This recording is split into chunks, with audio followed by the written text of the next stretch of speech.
Hello, इसको बात करते हैं पंजाब नेशनल बैंक की। 39 रुपये 80 पैसे का स्टॉक हो गया है हमारा, और 5% की गिरावट आज के दिन में हुई है। वॉल्यूम गजब का आया है आज भी और कल भी। बट गिरावट के बाद बहुत सारे सवाल आते हैं कि एक दिन इतनी अच्छी रैली और दूसरे दिन गिरावट, क्या स्टॉक दोबारा से एक रेंज में फंसता हुआ दिखाई देता है? क्या अगले हफ्ते ये गिरावट जारी रहेगी या तेजी की उम्मीद करनी चाहिए? क्या बेच देना चाहिए था स्टॉक, या लालच में जो रख लिया है हमने वो गलती कर दी है? बात करेंगे इस वीडियो में दोनों की, गिरावट क्यों हुई है और क्या अगले हफ्ते की चाल रह सकती है स्टॉक की। अच्छी खबरें हैं आपके लिए, डरना नहीं है आपको। यहाँ पे अच्छी खबरें भी हैं आपके लिए कि पीएनबी में क्या रहने वाला है। स्पॉइलर अलर्ट अगर मैं आपको बता दूं तो देखिए, अगले हफ्ते में जो रैली है वो पॉजिटिव रहने वाली है। क्यों ऐसा कह रहा हूं मैं, क्या कारण है आज की गिरावट के, सब कुछ बात करेंगे इस वीडियो में। चलिए स्टार्ट करते हैं। बट उससे पहले अगर आप चैनल पे नए हो तो प्लीज चैनल को सब्सक्राइब कर दो and hit the bell icon ताकि आपको नोटिफिकेशन मिल सके। चलिए स्टार्ट करते हैं। सबसे पहले बात करते हैं कि गिरावट क्यों हुई। ठीक है, कल बहुत अच्छी रैली आई थी, आप जानते हैं कल बहुत अच्छा मार्केट रहा था हमारा। आज शुरुआत अच्छी हुई थी, ये बिल्कुल नहीं बोला जाएगा कि शुरुआत अच्छी नहीं थी। स्टॉक अच्छा चला हमारा, बॉर्डिंग में एक अच्छा हाई लगाया 42.7 का। उसके बाद लगातार स्टॉक फिसलता हुआ दिखाई दिया है। ठीक है, अगर आप इंफॉर्मेशन चेक करेंगे थोड़ी सी तो आपको समझ में आएगा कि स्टॉक आपका कहाँ पर ट्रेड कर रहा था। कल अगर आप चार्ट देखेंगे तो समवेयर अराउंड आप देखिए यहाँ पर कि जो क्लोजिंग आई थी, एक second, and yes, okay. Now अगर जो क्लोजिंग देखेंगे आप कल की, वो 41.8 की थी। आज की जो ओपनिंग थी वो 42.7 की थी, यानी ₹1 ऊपर हमारा गैप अप ओपनिंग हुई थी हमारी, बहुत अच्छी। ठीक है, अब सबसे पहले अगर आप बाजार पे नजर डालेंगे तो बाजार के भी हालात कुछ ऐसे ही देखने को मिलते हैं। बाजार की शुरुआत अच्छी हुई, एक अच्छा हाई लगाया और फिर गिरावट हुई हमारे सामने। ये अच्छा रहा कि बैंक निफ्टी ने आज अपना लाइफ टाइम हाई टच किया है, अपना लाइफ टाइम हाई बनाया है आज के दिन में। तो वो बहुत बेहतर रहा है, 38,000 क्रॉस किया। इस इंडाइसिस ने 2 साल से, ये इंडाइस हमारा एक ही रेंज में फंसा हुआ था और बहुत ज्यादा लोग परेशान हो गए थे जो बैंकिंग सेक्टर में ट्रेड करते हैं या बैंक निफ्टी में फ्यूचर और ऑप्शन ट्रेड करने वाले। बहुत ज्यादा परेशान हो गए थे कि यार ये निकल नहीं रहा है, जब निफ्टी 50 आपका लाइफ टाइम हाई लगा रहा है एंड सेंसेक्स भी आपका 50,000 टच किया, फिर 60,000 पहुंचने वाला है। तो बैंक निफ्टी फिर भी एक रेंज में है। अब परसों मैंने एक वीडियो किया था, मैंने आपको बताया था कि जेपी मॉर्गन और सीएलएसए ने वहां पर अनाउंस कर दिया है कि अब इंडिया में बैंकिंग सेक्टर की बल्ले बल्ले होने वाली है, और वो उसके अगले दिन से ही आप देखेंगे तो बैंकिंग सेक्टर में अच्छी रैली देखने को मिली कल के दिन में। आज गिरावट हुई है और गिरावट बैंक निफ्टी में भी हुई। क्या कारण रहा? पहला कारण ये रहा कि बहुत दिनों तक क्योंकि पीएनबी एक रेंज में था, और वही चीज हमारे बैंक निफ्टी में भी रही। जब 38,112 लगाया इसने, उसके बाद बहुत अच्छा प्रॉफिट लेकर के फ्यूचर एंड ऑप्शन वालों ने बिकवाली करना स्टार्ट कर दिया। प्रेशर साफ तौर पर देखने को मिलता है थ्रू आउट द मार्केट। सिर्फ बैंकिंग सेक्टर में ही नहीं, निफ्टी 50 में आप देखेंगे, सेंसेक्स में आप देखेंगे, most of the stocks were in selling zone. Selling pressure बहुत बढ़ गया। आज प्रॉफिट बुकिंग बहुत ज्यादा देखने को मिली क्योंकि 2 दिन अच्छा मार्केट चला हमारा, तो स्टॉक में प्राइसेस बहुत तेजी से बढ़े थे और उसके बाद आज गिरावट देखने को मिली है हमें। तो पहला तो रेंज ब्रेकआउट था हमारा, उसकी वजह से प्रॉफिट बुकिंग आती ही आती है। अगर आपको याद हो, सेंसेक्स ने 50,000 टच किया था, उस दिन भी होल्ड नहीं कर पाया था, उस दिन भी गिरावट हुई थी और लगभग 2-3 दिन बाद फिर से वो 50,000 के ऊपर ट्रेड करना स्टार्ट कर दिया था। वो चीज यहाँ पर भी होगी।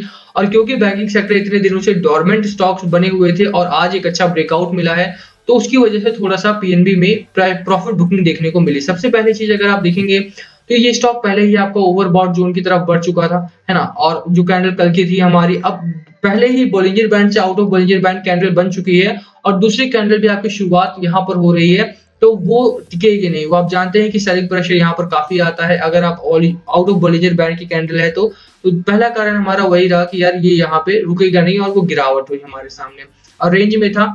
तो ये 2 बड़े कारण रहे हमारे सामने कि एक तो टेक्निकल एरर था हमारा और दूसरा मार्केट एरर था कि यार बैंक निफ्टी ने क्रॉस किया, उसकी वजह से pressure through out the market देखने को मिला हमारा।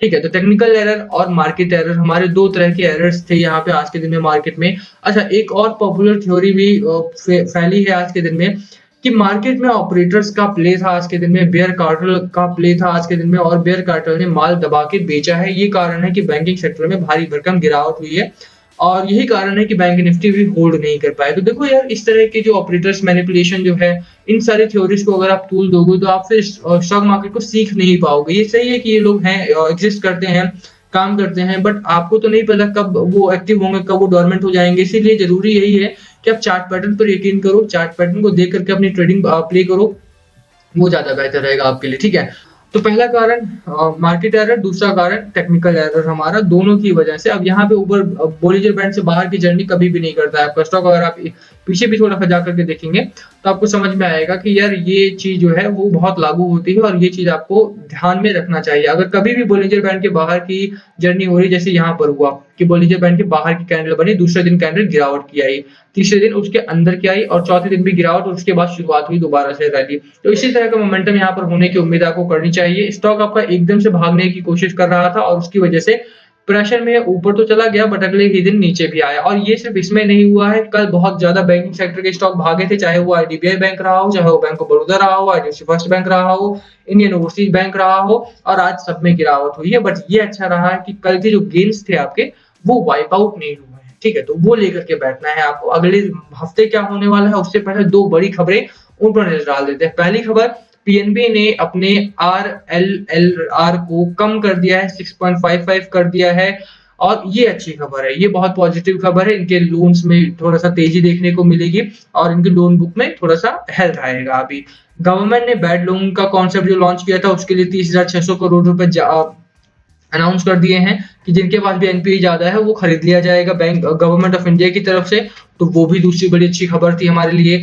तीसरी अच्छी खबर है, आईआईएफएल के साथ बड़ी पार्टनरशिप की है पीएनबी ने, और ये भी एक बेहतरीन खबर है जो कि अगले हफ्ते में प्ले आउट होती हुई दिखाई देगी। आईआईएफएल होम फाइनेंस लिमिटेड ने पंजाब नेशनल बैंक के साथ बड़ी पार्टनरशिप की है and they are aiming to grow their loan book by 25% from this relationship. आप देखिए, this is the fourth co lending agreement sign by the company with banks, IIFL HFL said in a release. तो IIFL ने बोला कि चौथी बड़ी को lending agreement किया है इन्होंने। इससे ना सिर्फ आईआईएफएल को फायदा होगा बल्कि पीएनबी और इसके इन्वेस्टर्स को भी बड़ा फायदा होने की उम्मीद बताई जा रही है, ठीक है। तो तीन बड़ी खबरें हैं हमारे सामने। आरएलएलआर को कम किया गया है, पहली खबर। दूसरी, आईआईएफएल के साथ बड़ी पार्टनरशिप हुई है।